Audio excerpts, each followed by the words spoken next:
This video brought to you by Totalitarian Larry, empowering illiterate goons to manage assets $9 trillion at a time. Over my career, I witnessed 5 or 6 different crises.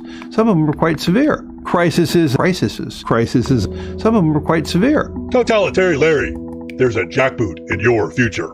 Welcome to Best Evidence. My name is John Titus. In this video, I want to try to start tying together the 2 major threads that have been going on in this YouTube channel really from its inception in 2014. The first is really sort of the death of the rule of law, and that's kind of what I started with on this channel.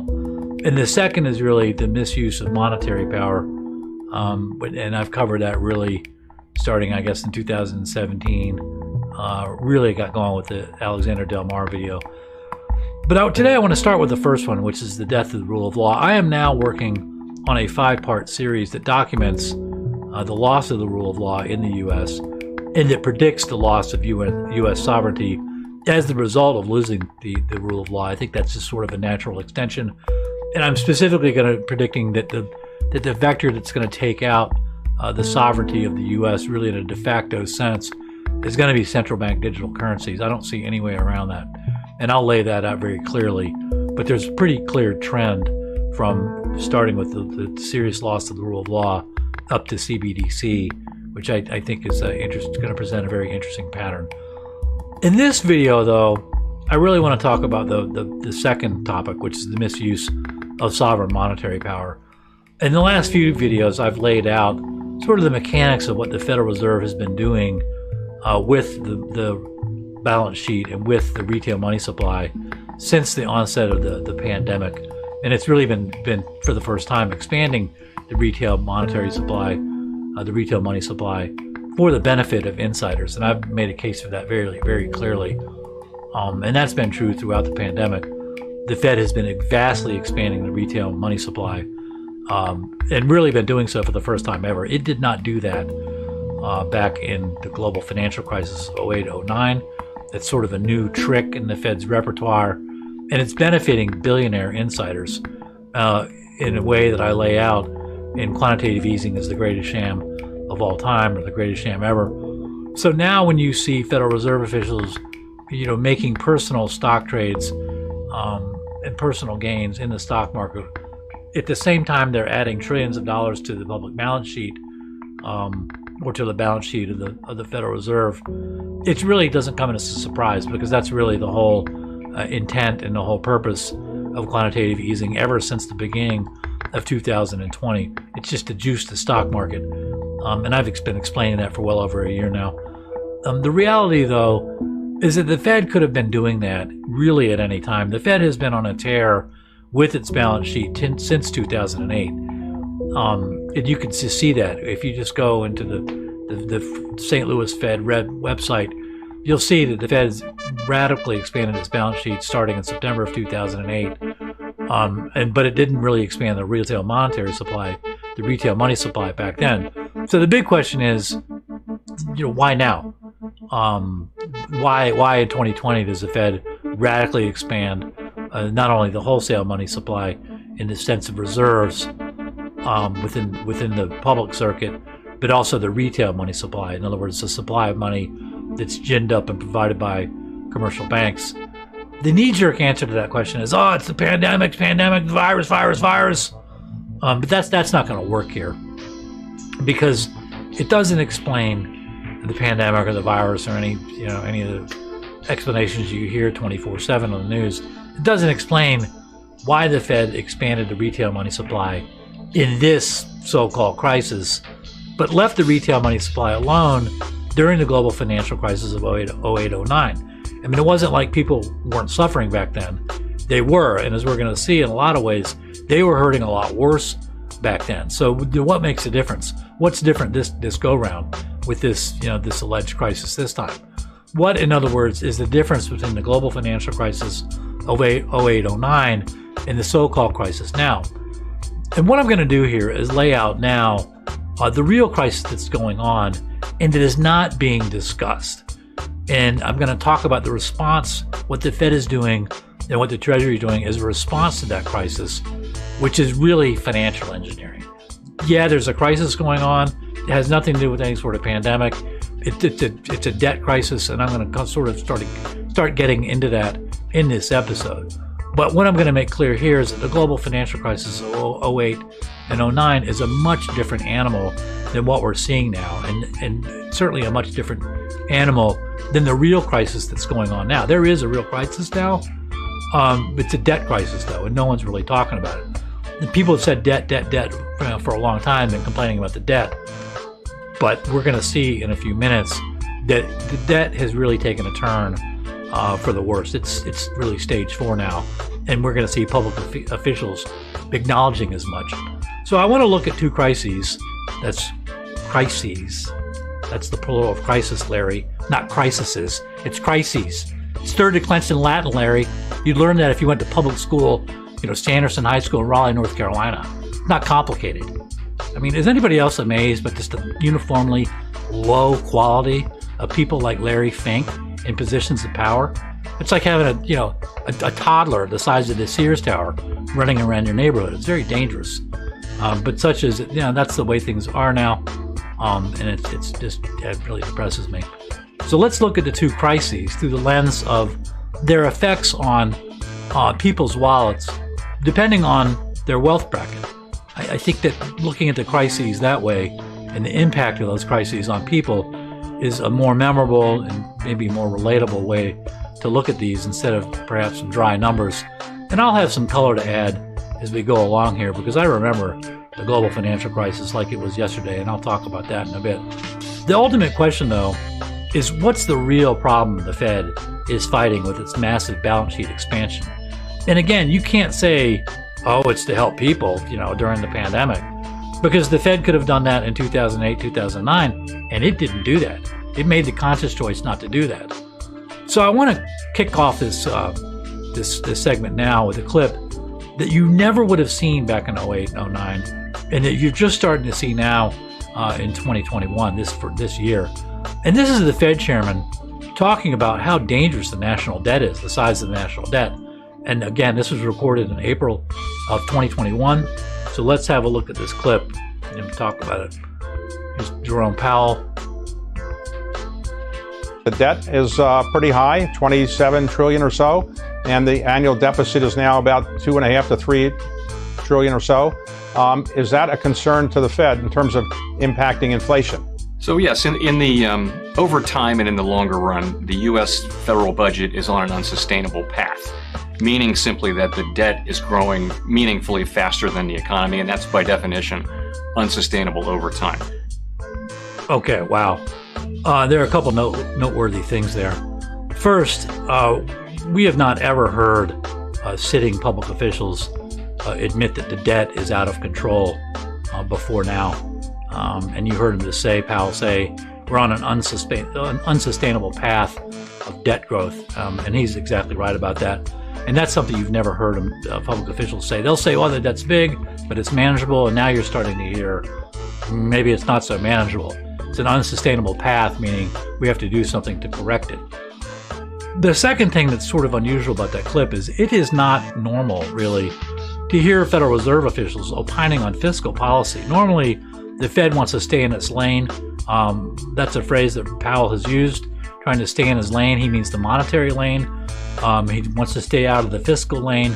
That's the government. That's the Treasury. That's their responsibility.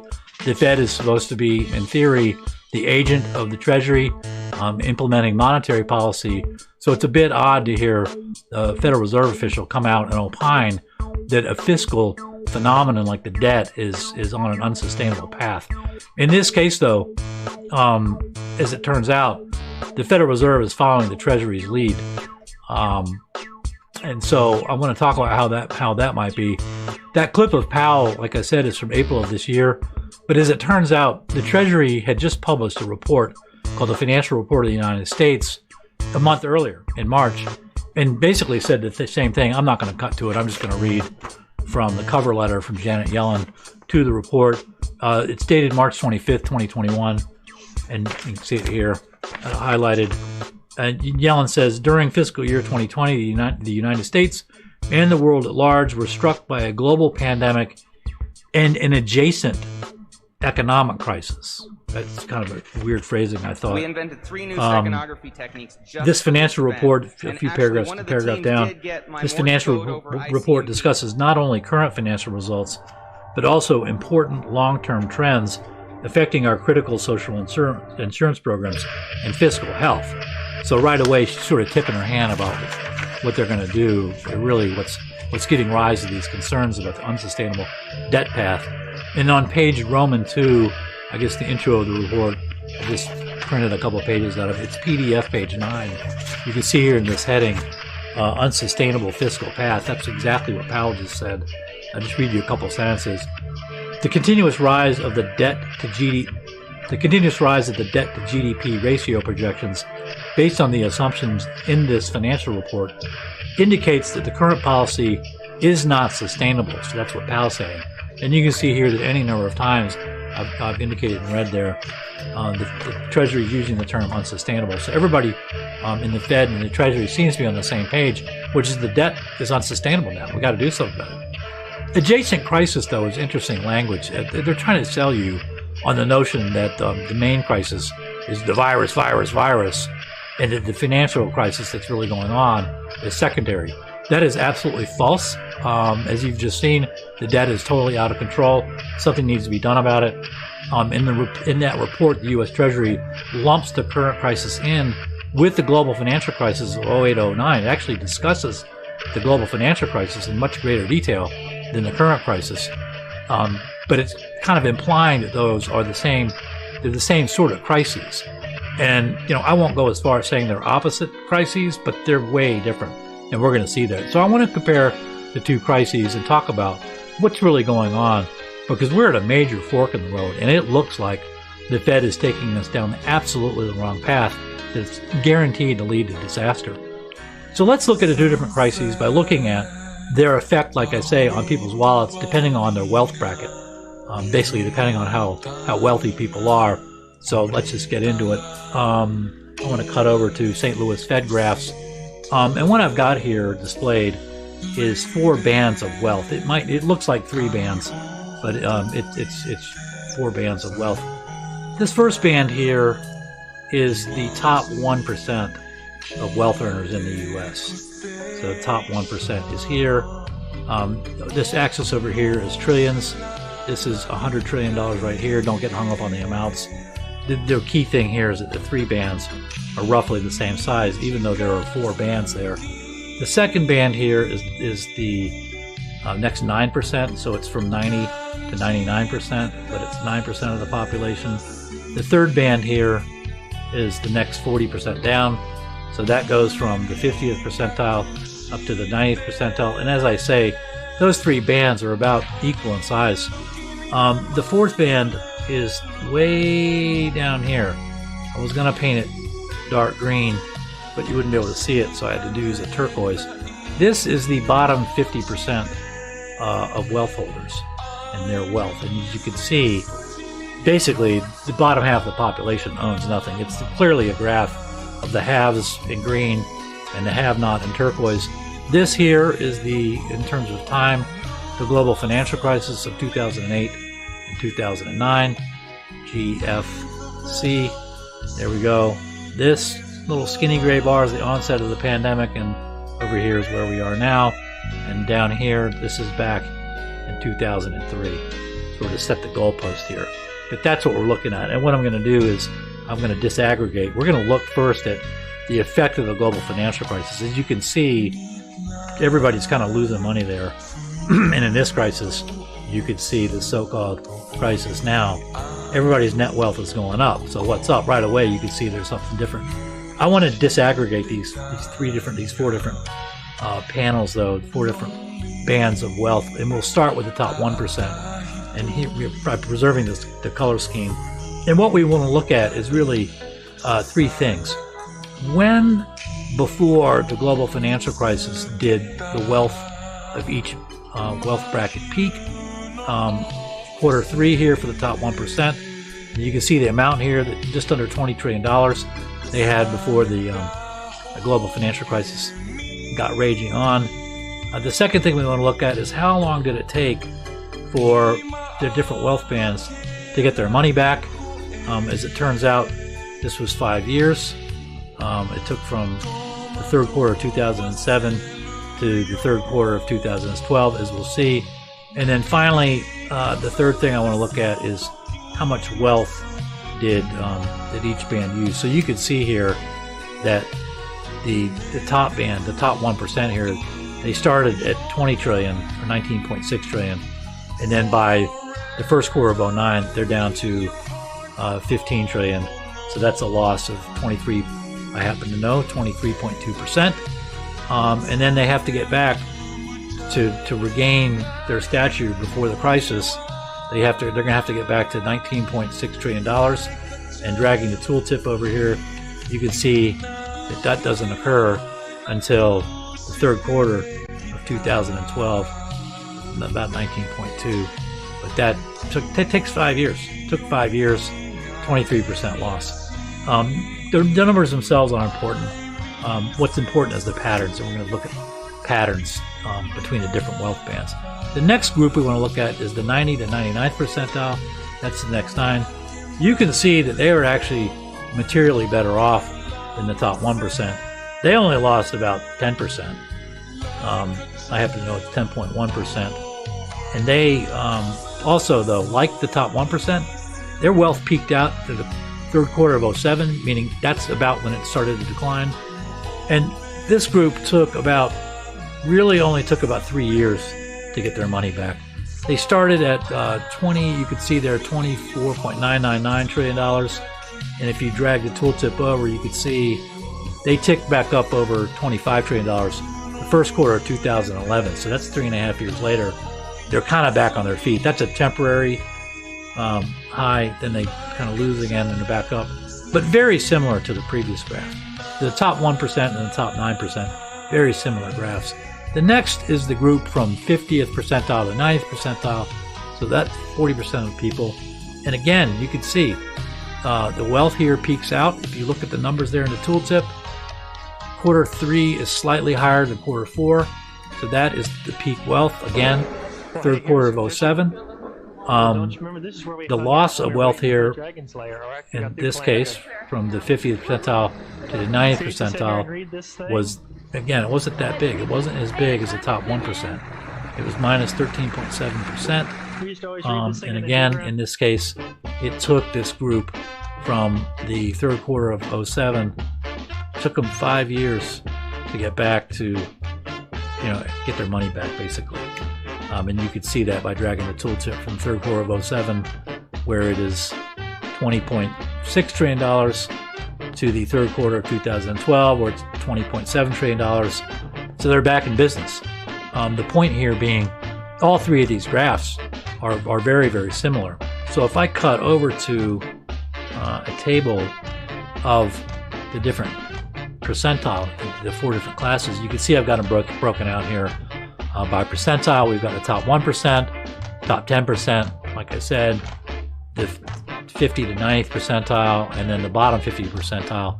And then the three metrics I was talking about: peak wealth, when was the peak, what percentage was your loss, and how long did it take you to recover from the peak. As we just saw, third quarter of 07 for the top 1%, they lost 23.2% of their wealth, and it took them until 2012, the third quarter, to recover that wealth.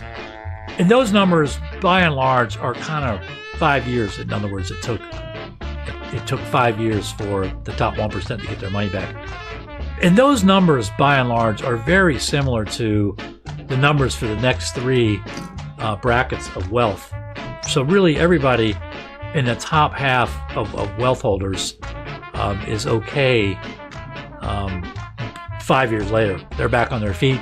And really, you could see that the group that got hurt the worst financially, at least so far, is the top 1%. They didn't even lose a quarter of their money, and everybody's back on their feet 5 years later.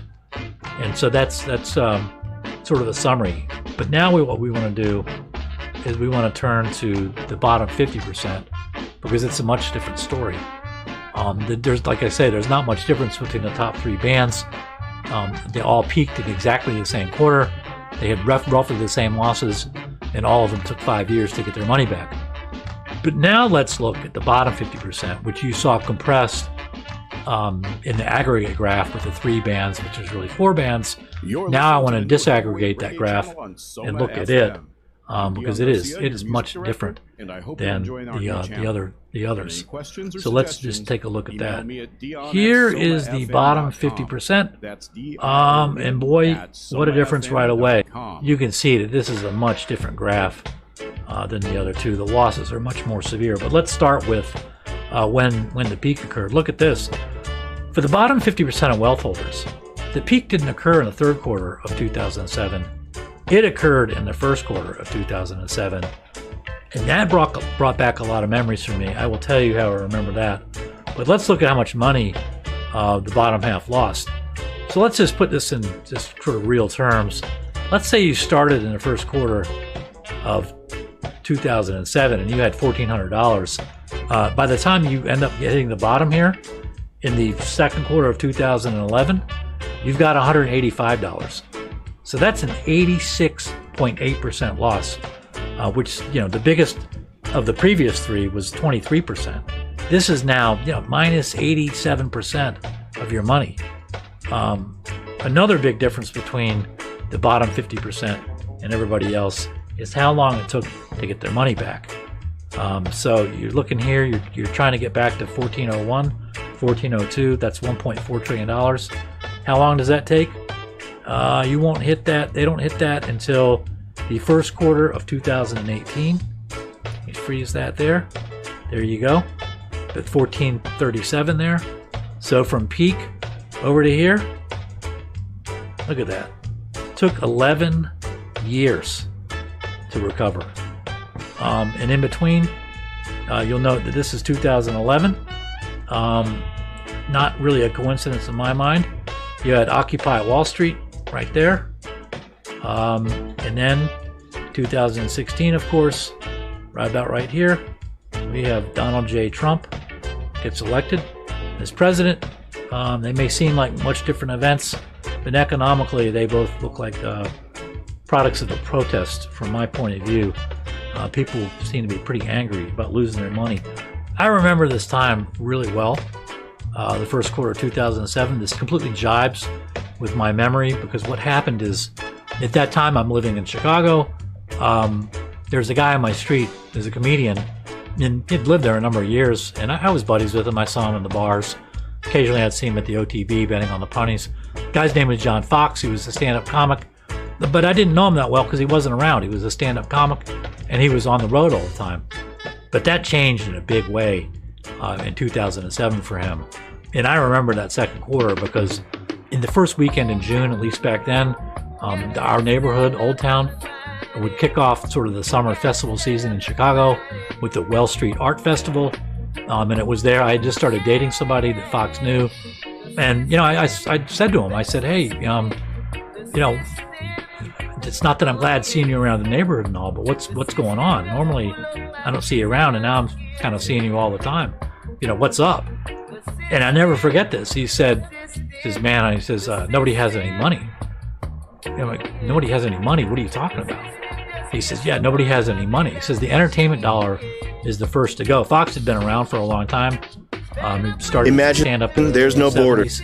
And he said, yeah, the entertainment dollar is the first dollar to go. He says comedy clubs right now are getting killed. He says, 4-day gigs are now 2-day gigs. Wednesdays and Thursdays are now karaoke night. So I'm only making money on Saturday, on Friday and Saturday. And he said, and that's assuming the comedy club's still open. He says a lot of clubs are closing. And by the end of 2007, Fox and I were a lot closer because he's around all the time. We're hanging out a lot more. And I asked him, I said, well, how much, how bad is this killing you? The collapse of the comedy clubs. And he said his income was down 3/4. And I'll never forget that time because, I'm talking to him and I'm seeing the evidence of the collapse in front of my face, but I'm watching. Back then, I'm still kind of asleep in front of the TV, and I'm watching the CNBC. Stock market always goes up, house prices always go up. Ben Bernanke said so. Everything's good. Party on. There's not a problem. There's not too much debt. There's not a problem at all. Just keep plowing your money into the stock market. And yet, right in front of my face, there's a guy. He's not lying. He's around now where he wasn't before. I'm the one who brought him being up around the neighborhood. He's around the neighborhood all the time. Why is that? Because he wasn't working. So it was the first time that I began to really seriously question what I was seeing on financial television. And that is really when I began, I plunged down the rabbit hole. And by the very beginning of 2008, I pulled everything I had out of the stock market. I knew there was big trouble because what the bloggers were blogging about was supporting Fox's version of reality, the reality on the ground, and the financial reality, and it was refuting the blogs that I had gotten into. I remember one of the first ones I found was Calculated Risk, and there was a lot of skepticism about what was going on, particularly real estate. And I kind of figured, well, Fox isn't lying. The reality on the ground is way worse than it's being portrayed on TV. And I never looked back. I figured, when that crisis hit and they were lying about all the money and all the fraud, they'd lie about anything, and I just never turned my TV back on, basically. But that's when it all started. I remember that time very clearly. That's why I wanted to sort of bring it up. This graph of the bottom 50%. Yeah, this really resonates with me because it was also in this time. Fox and I became such good friends that I went out and I made a movie. I didn't direct it, but I produced it, meaning I paid for it and I wrote it. Fox narrated it, and so we, we're going out. We went to a lot of Occupy Wall Street sites at this time as the film was in post-production then, and we were sort of going to different cities and checking things out. Anyway, it's a long story, but the bottom 50% take it on the chin way worse than any other wealth holders in the country. Two things to remember about the global financial crisis. The banks were bankrupt. And not only did they get bailed out, they later got criminal immunity in the wake of the financial crisis. And that's huge. And I'm going to explore that in a later video, really multiple videos. But for now, remember, the Fed is the boss of the criminally immune banks. And that's something to think about because that's a big deal. That's going to prove to be a very big factor down the road. And the second takeaway from the global financial crisis is that 50% of the population got no bailout at all. Half of your voters got no bailout. And it took them 10, 11 years to get back their money. They had their houses stolen in the foreclosure crisis in which, financial institutions are ginning up evidence, perpetrating fraud on the court, stealing people's houses out from under them. And the powers that be made that choice to not bail anybody out back then. And that was a different animal. QE was going on back then, but the Fed did nothing really to blow up the retail money supply the way it's done now. It could have helped people out and it didn't do it. Not that it's really helping people on the ground out now, but the point is that the Fed has the capacity and has the capability to tinker with the retail money supply, and it's proved that. But it did nothing back then, and people know that. Oliver Wendell Holmes Jr. said, even a dog knows the difference between being tripped over and being kicked. Half of the population knows that as well. It's the elite that don't know that, can't figure that out. Think they're so smart that they don't realize people know they're being kicked. They're not happy with it. You know, this is the tinderbox in search of a flame, and I'll leave it at that for now. But now let's look at the current crisis, because the current crisis, the so-called crisis, is much different than the global financial crisis, but maybe not for the reasons you might think. So I want to look at just kind of the basic wealth numbers that are at work in the current crisis. And I'm going to go back to our first graph here. Okay, you can see here that with the 3 bands of wealth, at least, starting with the top 1%, the bottom, everybody bottoms out the same here, the first quarter of 2020.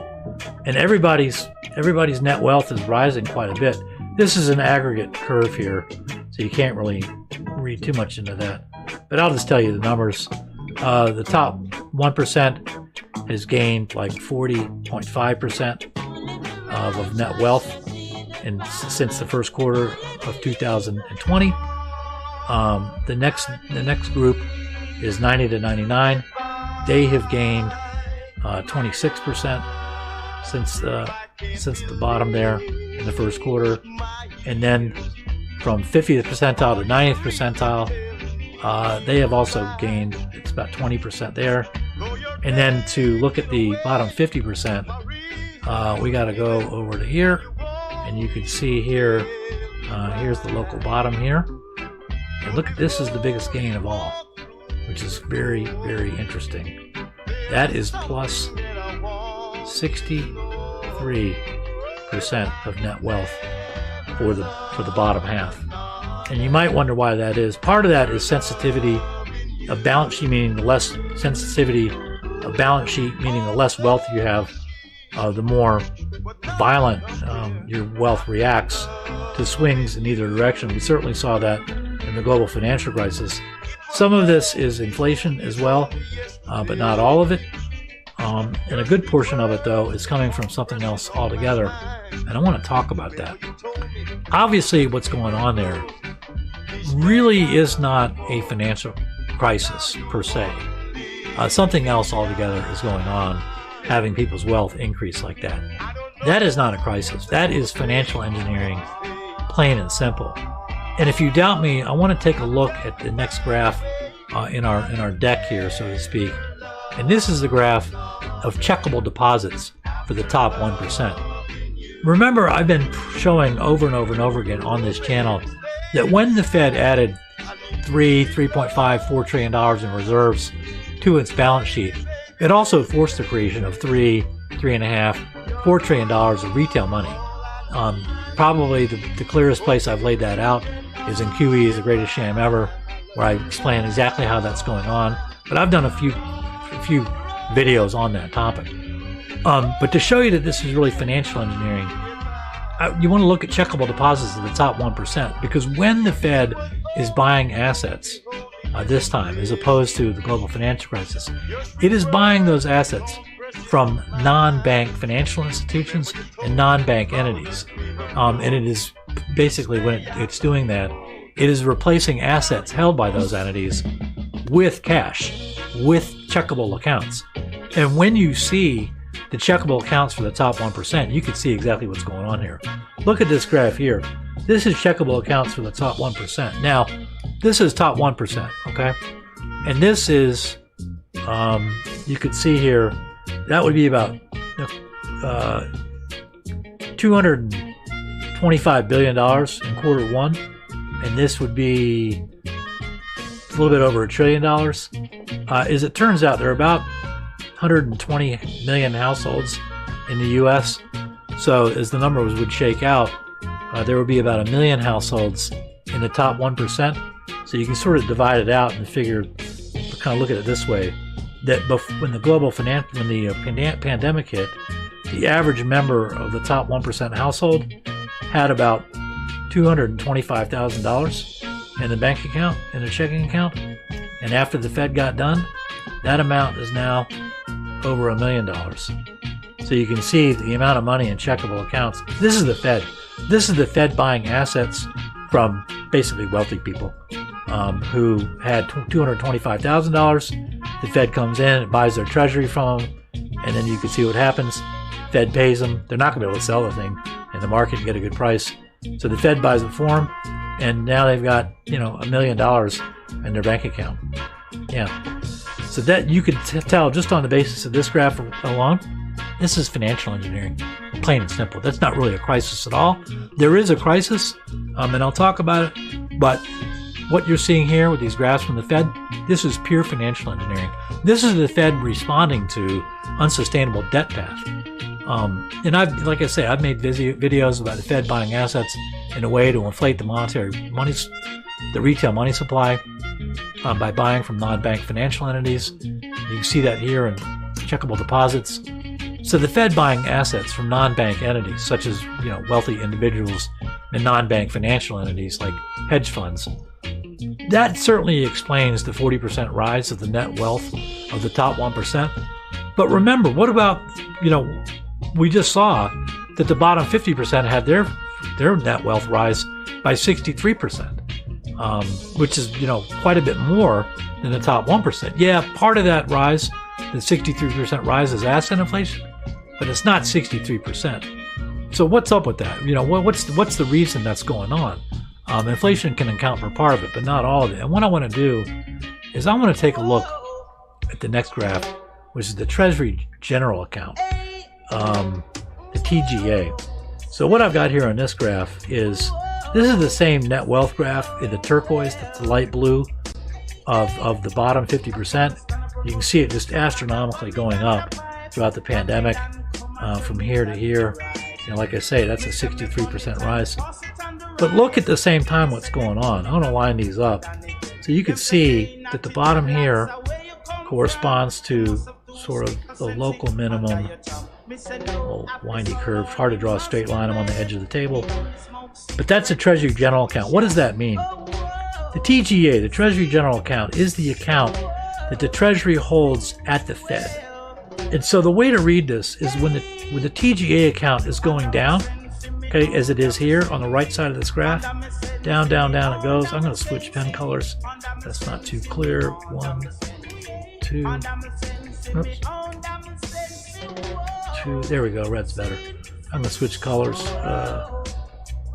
When the Treasury General Account is going down, that is because the Treasury is spending money from its bank account. And remember, the Treasury banks at the Fed. So when the dark blue graph here is going down, it is spending money into the economy. And it stands to reason, all other things being equal, the bottom 50% should get at least half of that money that's being spent by the Treasury. And you can see that here. If you line these things up, let me get my tooltip going here again. Okay, so that there corresponds to the peak. And so the Treasury is spending money here into the economy. Half of that money is getting into the bottom 50%, maybe more than half. And that's really what's driving that, really the bulk of that up. And these are dollar for dollar. These dollars translate. They are dollar for dollar the same. And notice too that the TGA account graph goes one more quarter than does the net wealth graph of the bottom 50%. So you can expect that net wealth graph, by the way, ends up in the second quarter. So what you can expect then is this graph to continue going up into the third quarter. That's September 30th, 2021. But then you got to wonder, what happens when the Treasury runs out of money? You can see here that the TGA account is sitting at about $400 billion at the end of the third quarter. And if you switch over to the daily Treasury summary and you look at here for the November 12th, which is the latest date that I'm recording this video, I'm actually recording it on the 15th.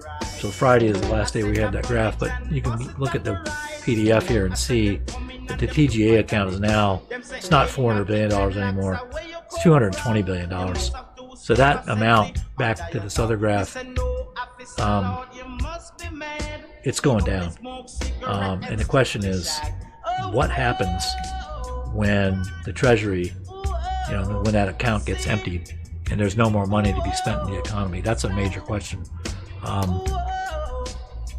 That takes us back, though, to Jerome Powell and the Treasury both saying the debt path is unsustainable. You know, what makes it unsustainable? I'm going to save that for another episode exactly, but for now you can accept the fact that it is unsustainable. They cast it as the debt is growing too fast to GDP. That's not. Yeah, that's a problem, but that's an effect. There's a more serious cause to what's going on, and there's a more serious cause to what is creating concern among Jerome Powell and Janet Yellen at the Treasury about why the debt is unsustainable. Just remember this for now, in terms of where we are and where we're going. Like, what's going to happen when the Treasury runs out of money? You know, remember that Ted is talking about tapering. But the classic way for an issuing debtor like the U.S. to deal with huge debt is to try to inflate its way out. To pay more valuable debt today, you incur debt today at one price, and you pay it off tomorrow with less valuable dollars. That's a classic formulation for an issuing debtor like the U.S., meaning the U.S. has the capacity to issue money. That's a classic way for an issuing debtor to try to get out of debt, is to simply spend its way out, inflate its way out of that debt. That's on the one hand. On the other hand, you have the Fed saying it's going to taper. It's going to start tapering, which meaning it's going to stop buying assets over time. It's going to stop expanding its money supply. It's going to stop expanding its balance sheet. And remember, when it stops buying its balance sheet, because those things are debt instruments, the securities, the U.S. Treasuries and the mortgage-backed securities, as those get paid off, that'll bring the balance sheet down. And so you've got two contradictory forces there, directly competing with each other. On the one hand, it looks like the Fed and the Treasury are going to try to inflate. The U.S. is going to try to inflate its way out of its debt problem. But on the other hand, you have the Fed saying it's going to taper.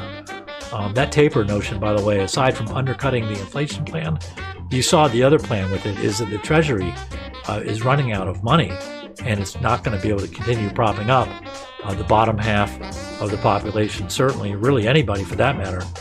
So what happens when that Treasury general account gets down to zero? You know, who knows where this is all headed? You know, I don't know. But something's going to give here. Either the Fed is going to try to inflate its way out, or it's going to taper. It can't do both. And to me, that controversy, that conflict comes down to how that shakes out.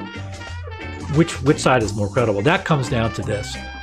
Which of the two positions is more credible? Is it the Fed saying it's going to taper, or is it the Fed saying that for the first time ever, the debt is unsustainable? We've seen the Fed say it's going to taper before. It started tapering in January of 2018. You saw it happen. That went on for a year and a half, year and three quarters. That persisted until September of 2019, when the Fed repo crisis starts, and then the tapering ends. The Fed begins packing on its balance sheet. The magical virus shows up, and the Fed goes hog wild. To me, the more credible statement by the Fed is that the debt is unsustainable. That's a major admission by the Fed. And like I say, I'll get into that in other episodes.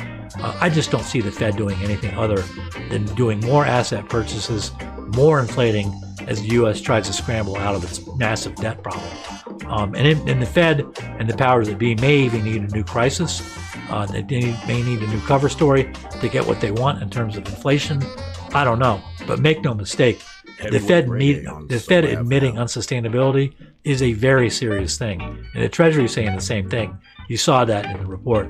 And I'll explain what's going on, maybe next video, maybe in 2 videos from now. But for now, I hope this gives you a sense of the fork in the road that we're in right now in terms of what the Fed will do or what it won't do. Is it going to inflate the retail money supply or let things go? I don't know. I'll have a lot more to say about that, unsustainability, in another video. For now, thanks so much for watching. I'll turn out another video.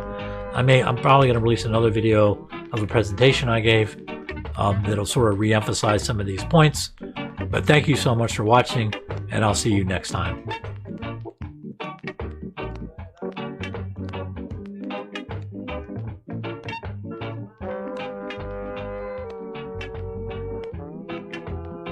Imagine there's no borders.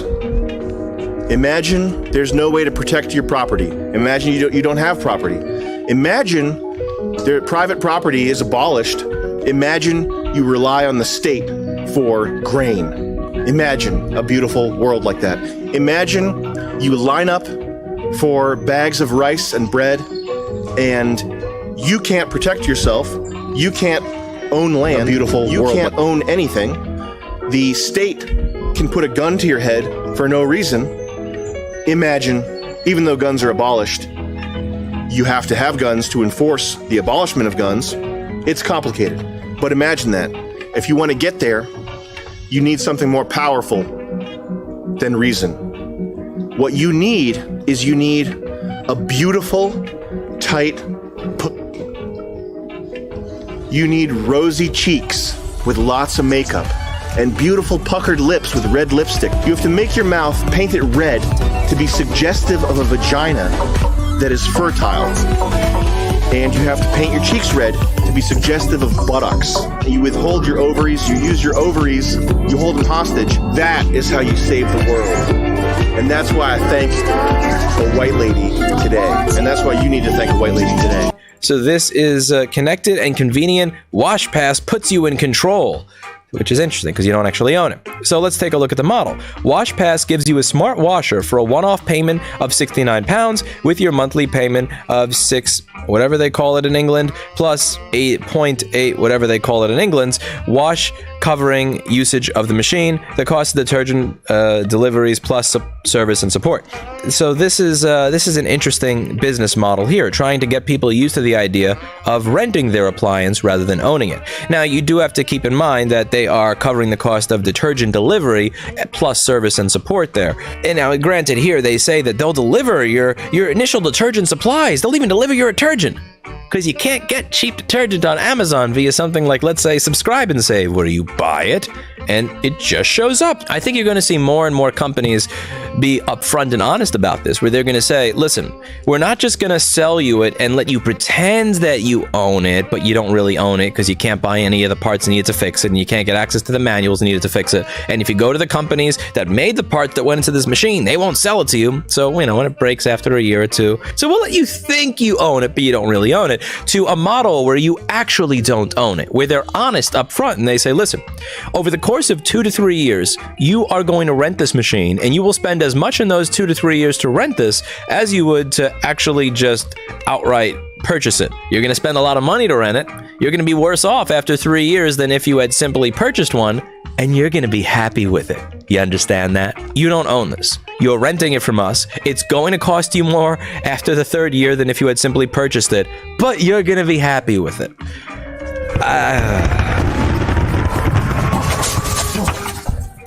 We made it. That's how it's done, boys. Get out of the cities.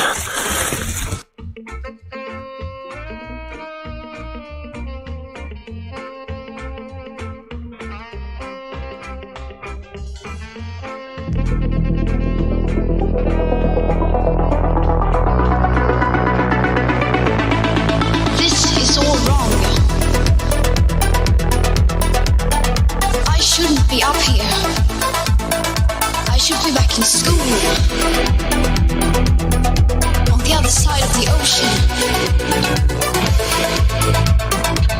You all come to us young people for hope, for hope. How dare you? We are in the beginning of a mass extinction, and all you can talk about is money. You have stolen my dreams and my childhood with your empty words. How dare you?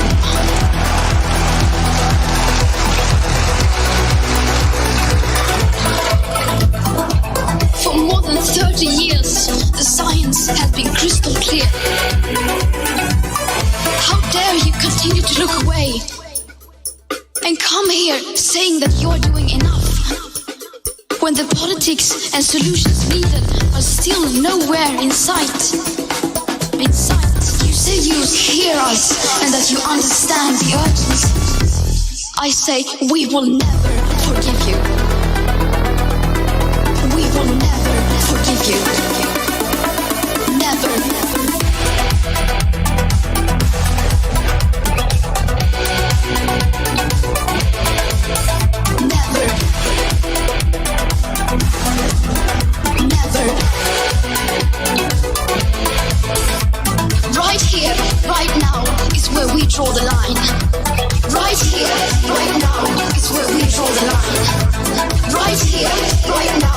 is where we draw the line. Right here, right now is where we draw the line.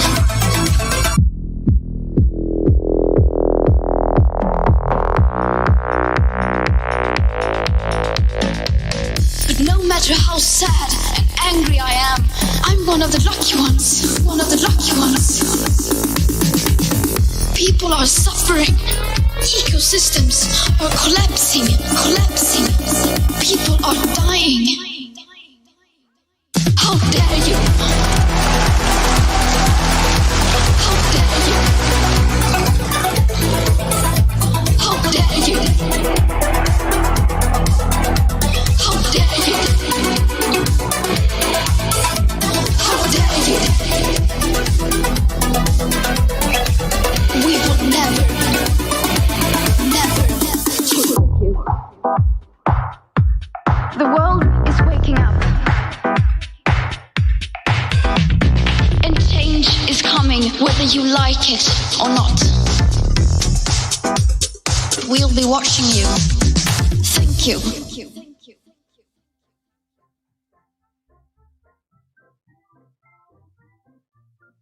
Hello, I'm from the government with an update on how we're handling the climate crisis. We know you're all counting on us to solve this problem so humanity can keep enjoying its favorite pastime, continuing to live on this planet. But you see, we've realized that we are the problem. And so, how shall we put this? We're actually going to get us all killed. Look at this graph shaped like a penis because it shows how fucked we are. This is where we are now. And as we can see, it's already pretty fucked with massive fires, floods, heat waves, locusts, bullshit. This is what scientists call the stop here or we're fucked point. And this is where we're currently headed, or as scientists call it, net fucked by 2050. The good news is we've promised to reduce our emissions. And if you take all our promises and add them together, that puts us on track for still very much fucked by 2050. And that's if we keep our promises. A big if, since some of our biggest promises are being coke-blocked by corporate coal shills, while others are nothing more than blah blah blah, or a plan printed on a pamphlet. Pamphlet? Our promises and pamphlets are also based on the hope that we'll offset our emissions with technologies which don't work or even fucking exist. Or with technologies that do work and exist, like trees. Except trees need time to grow, which we don't have. And space, which we also don't have. Plus, trees can burn, which seems to happen a lot these days due to climate change. And when they do, they release all that carbon they captured. Which means the only way we can keep our promises is to stop emitting carbon. Are we doing that? God, no. We've been subsidizing it at a rate of $11 million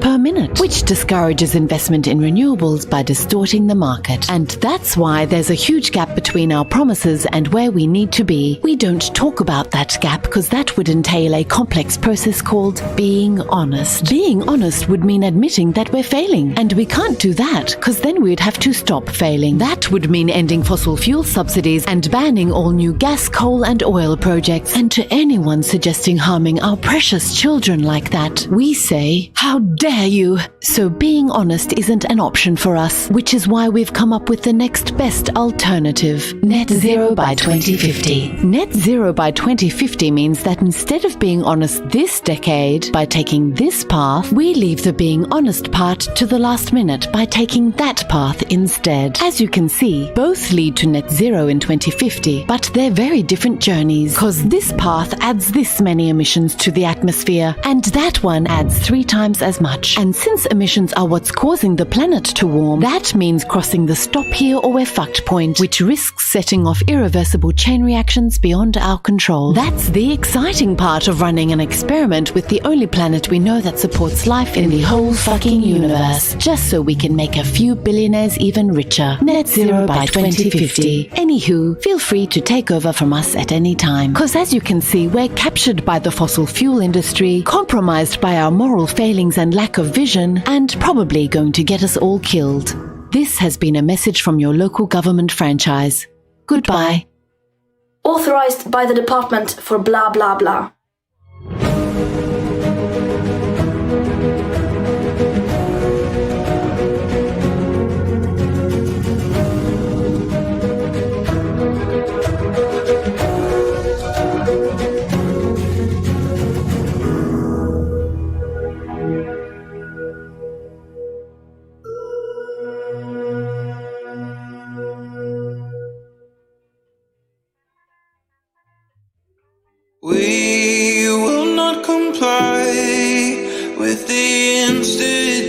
institutions, sick illusion. No, it won't be televised.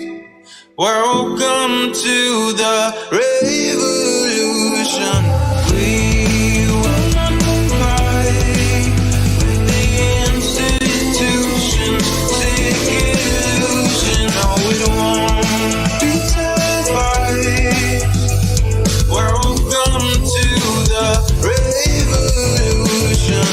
The revolution won't be televised. Government been telling lies. If you're not with us, you better step aside. Witnessing a genocide, everything is centralized. The food that we consuming, they spraying it out with pesticides. Easily identify the sheep and the snake, the real and the fake, giving us a reason to pray. I'ma make my own choices, a voice for the voiceless. They trying to destroy us, avoiding the poison. It's all pointless if you don't have a purpose. If you read the verses, you'll know who we versing. Government can tell you what your worth is, look deeper than the surface. They don't even want you researching or asking questions. We all being tested. Shut your mouth and comply, that's the message. Want you depressed on prescriptions that mess with your head, got you stressing, suppressing expression. We will not comply with the institutions, sick illusion. No, it won't be televised. Welcome to the revolution. We will not comply with the institutions, sick illusion. No, it won't be televised. Welcome to the revolution. Keep the money, I would rather have my soul. They want power and control, that's their number one goal. All my friends turn to foes, look how easily they fold. Even Nazis say they were doing what they told. Walking down this road all alone in the cold, but my soul never sold, I'm exposing the clones. God has chosen this role, all of those who oppose want me hopeless and broke like I'm Nova on boats. I'm just trying to tell them all about the flood. I can feel it in my bones, I can feel it in my blood. Man, I came up out the mud, only God is my judge. I don't listen to these politicians, they the real thugs. Won't comply with the lies, they disguise it as science. They want you compliant, the media's bias. These corporate giants are capitalizing on us by dividing, but I'll keep on fighting. We will not comply with the institutions, sick illusion. No, it won't be televised. Welcome to the revolution. They're trying to dumb us down, don't want us to make a sound. We gotta get out of now, 'cause it's a revolution. We will not comply with the institutions, sick illusion. No, we won't be televised. Welcome to the revolution.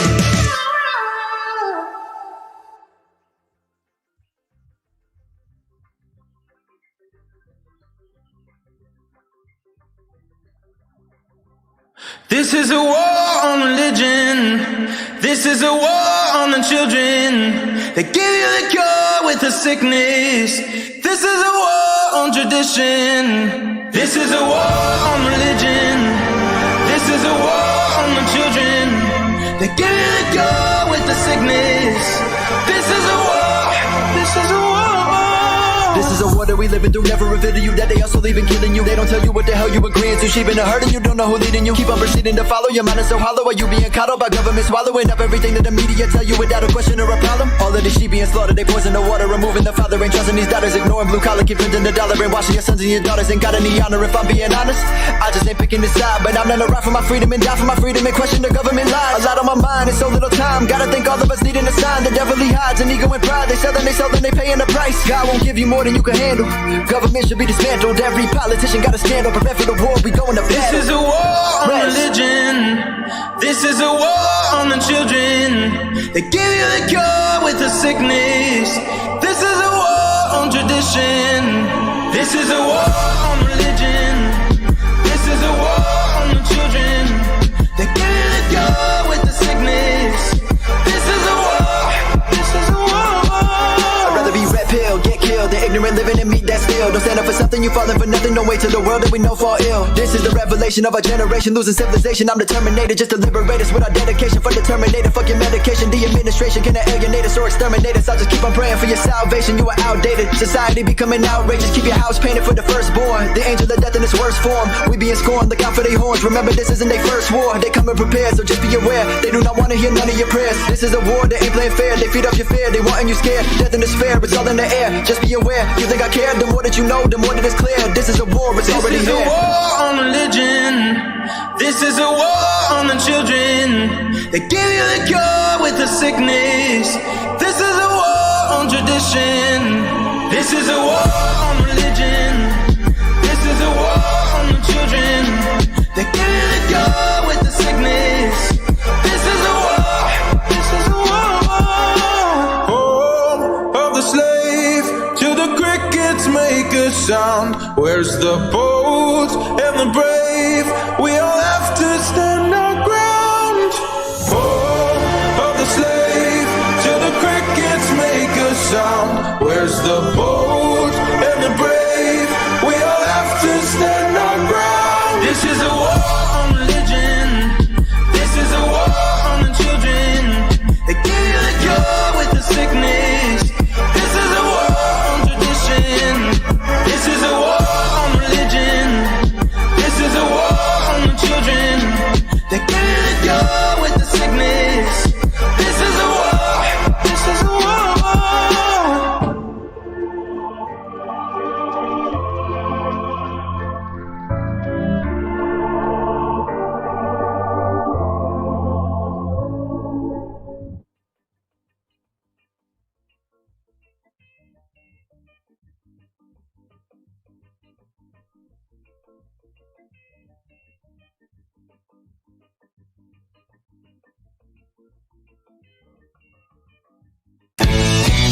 I will not comply.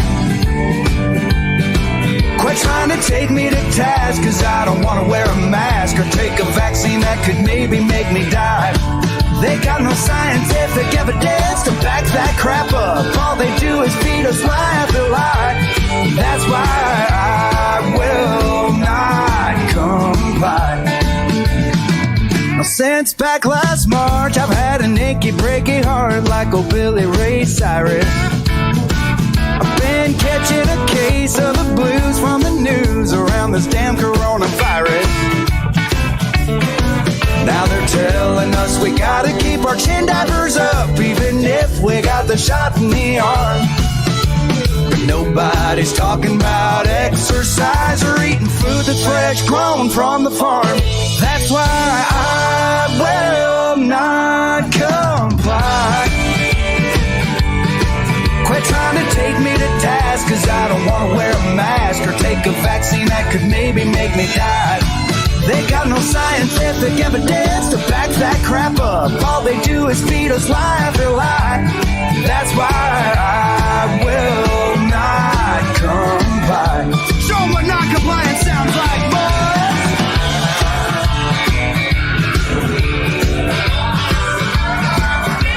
Oh, hell yeah! Now listen, y'all. The only way to stop the violence is for us to break the silence right now. So if you tend to agree and you're pissed off like me, stand your ass up and scream it out loud. Sing, I will not comply. Quit trying to take me to task, cause I don't want to wear a mask or take a vaccine that could maybe make me die. They got no scientific evidence to back that crap up. All they do is feed us lie after lie. That's why I will not comply. Yeah, I'm here to tell you people I will not comply. No, that's the gospel truth.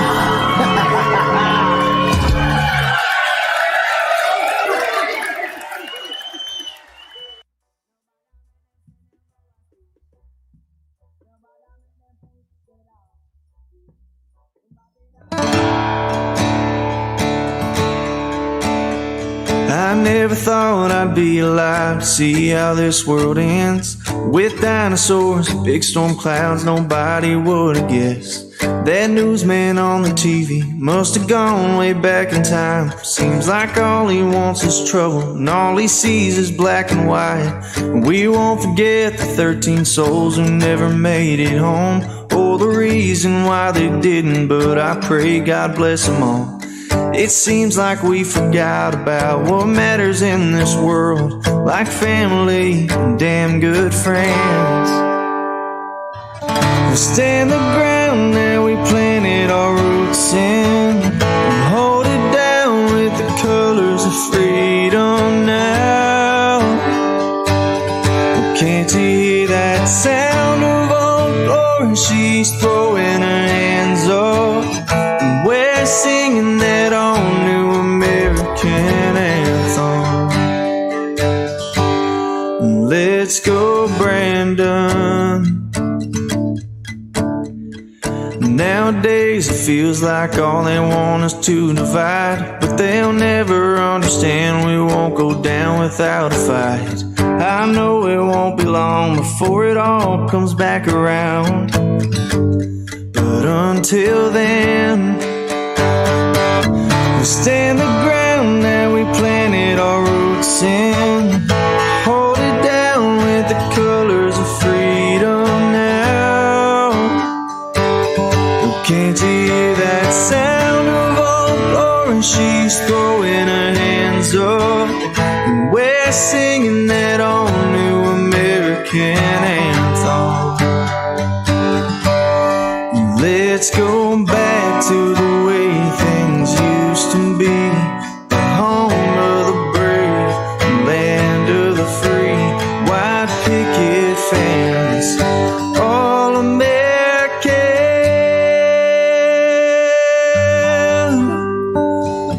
Stand the ground that we planted our roots in, hold it down with the colors of freedom now.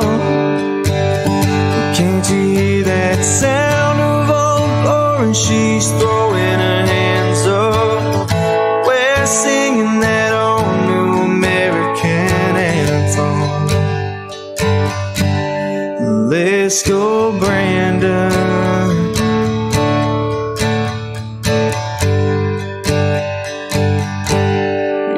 Let's go, Brandon. Let's go, Brandon. Let's go, Brandon.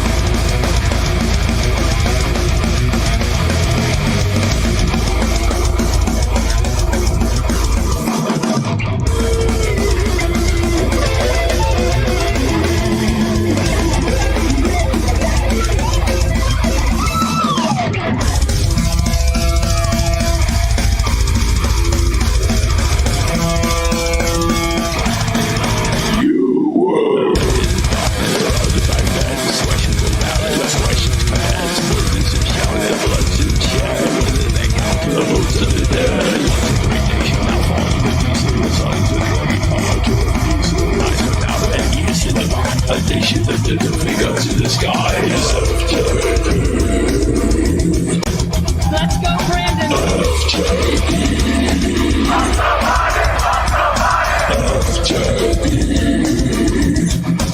Let's go, Brandon.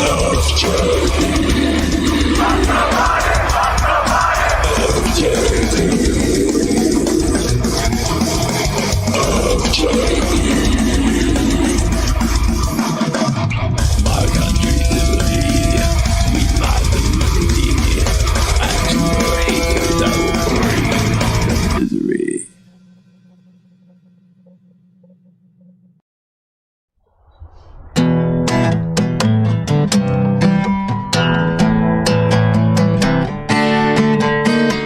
Now turn on the tube, and what I see are people shouting back at me.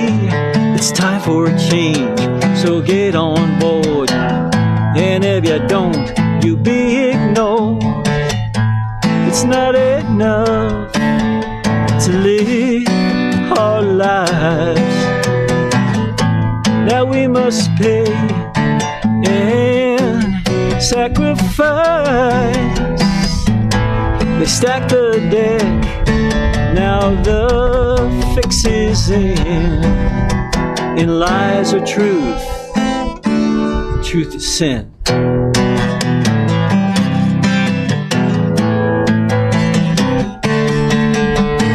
Now do as I say, not as I do.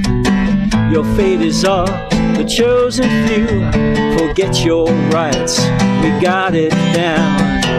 Yeah, mess with us and we'll burn your town. Confess your sins and we'll make amends. To what degree? Well, it all depends. Your race, your sex, your political views will all depend on who we choose.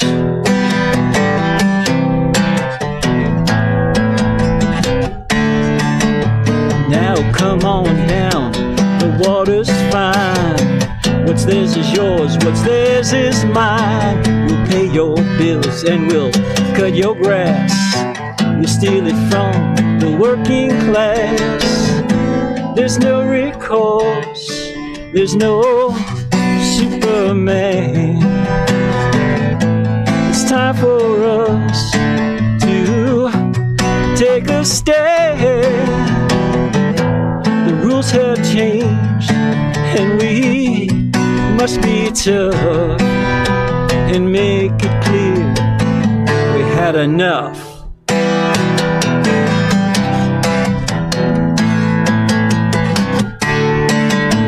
Now the DOJ is DOA and the FBI is MIA and the CIA is OTL and the House of Reps, well, they're mad as hell.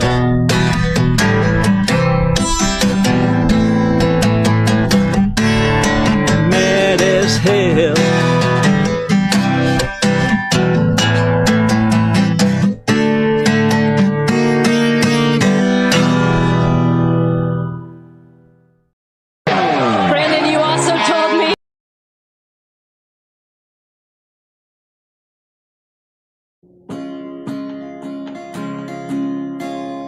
Let's go, Brandon, let's go.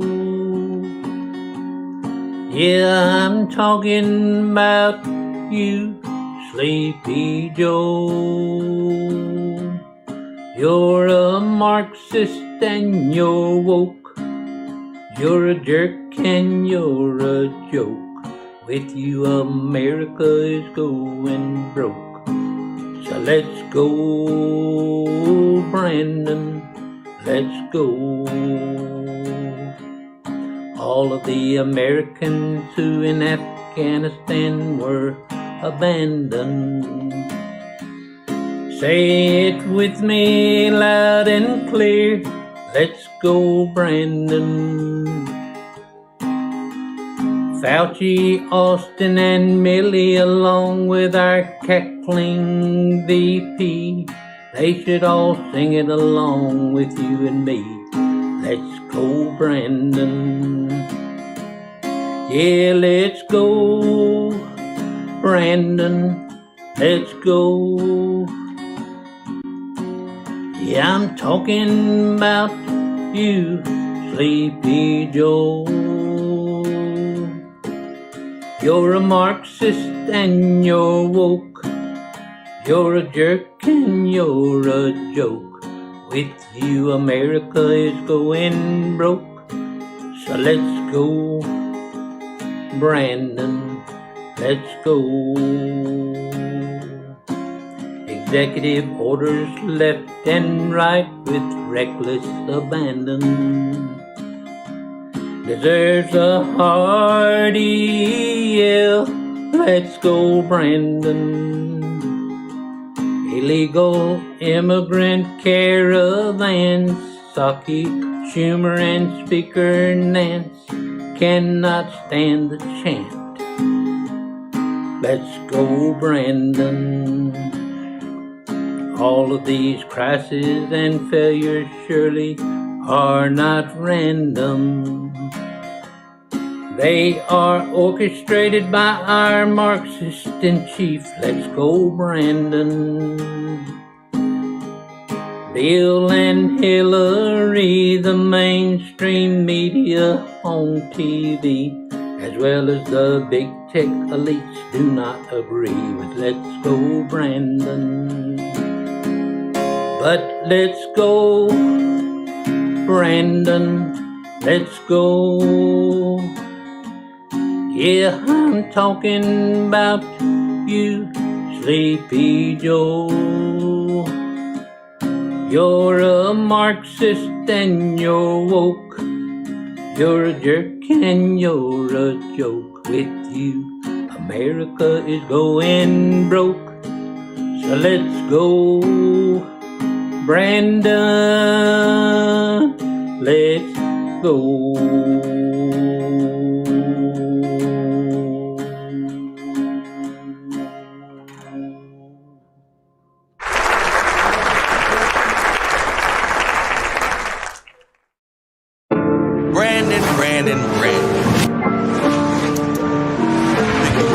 But don't worry, we're giving everybody the smoke today. Hey, let's go, let's go, let's go, Brandon. Hey, let's go, let's go, let's go, Brandon. Hey, let's go, let's go, let's go, Brandon. Hey, let's go, let's go, let's go, Brandon. Hey, NASCAR got him chanting.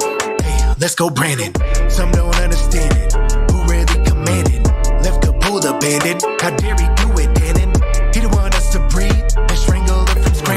Someone give assisted, live in a car, get your man back. He don't know what's real at all. Oh, what about Amtrak? They don't care about this virus, really flights are jam-packed. Everybody gotta go and get a vaccine. When I'm asking, you better have a stamp. Prices rising by the minute. Tell me you want Biden in it. Mask required, I don't go get it. I am not complying with it. Got that drive, don't try it. Or anybody exercise and try to limit my DVR. Everybody wanna lie, my reply, let's go TMR. Let's go, let's go, let's go, Brandon. Hey, let's go, let's go. Let's go, Brandon, ayy.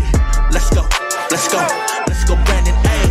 Let's go, let's go, let's go, Brandon, ayy. Let's go, let's go, let's go, let's go. Joe Biden, oh yes, he must go for what he did to the 13. Just know that I'll never let go. Military on my vest, no, my family like Toretto. Yes, I'm furious on petrol. Let's go, let's go, let's go, let's go. Joe, you nuts like Chip and Dale. If you think that you'll ever earn her, you a senior touching juniors. Can't you let her finish school first? You like them 11, call 12, and I hope the 13 hunt you. And my smoke, you do not want it. All my lines are dope like Hunter. Rocky, I'm Apollo Creed's only legacy of the rap scene. It's the Marine artillery, shot more arms than a vaccine. Ain't doing nothing for the human races. You just ruin things and you the biggest racist. You the biggest lie, but you ain't on fire like you Will Ferrell out of Talladega. Let's go, let's go, let's go, let's go, Brandon. Ayy, let's go, let's go, let's go, Brandon. Ayy, let's go, let's go, let's go, Brandon. Ayy, let's go, let's go, let's go, Brandon. Ayy. America don't care about you, Joe. I thought that you should know. Got us rolling back the curtains on the stage you done set. Treat you more like Alec Baldwin since been a prop is now a threat. Ooh. Most popular president in U.S. history. How they calculated that still remains a mystery. Economy isn't great, containers stuck at bay, and you have no current plan for the caravan on its way. Talking build back better, more like build back broke. Gas prices so high to make a dope fiend choke. As a veteran, I try to respect the commander-in-chief, but if I'm honest, Let's Go Brandon brings amazing relief. Let's go, let's go, let's go Brandon, ayy. Let's go, let's go, let's go Brandon, ayy. Let's go, let's go, let's go Brandon, ayy. Let's go, let's go.